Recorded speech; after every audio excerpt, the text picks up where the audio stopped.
এসো, কি ব্যাপার, তুমি আজকে ডিউটি যাওনি কেন? ম্যাম, আসলে আজ থেকে ওই অ্যাসাইলামের ডিউটি শুনেছি, আর টিভিতেও তো দেখেছি।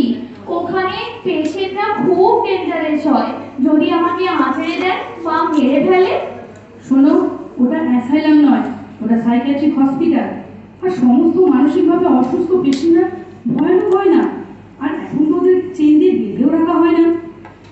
কিন্তু ম্যাম, ওদের সাথে কি বা কথা বলবো, কিভাবেই বা বলবো, ওরা তো কিছুই বলতে পারবে না। তোমরা তো মেডিকেল সার্জিক্যাল ওয়ার্ডে ডিউটি করেছো, পেশেন্টদের সাথে কথাও বলেছো, এখানে ব্যাপারটা একই রকম। আর তোমরা তো থেরাপিউটিক কমিউনিকেশনও করেছো।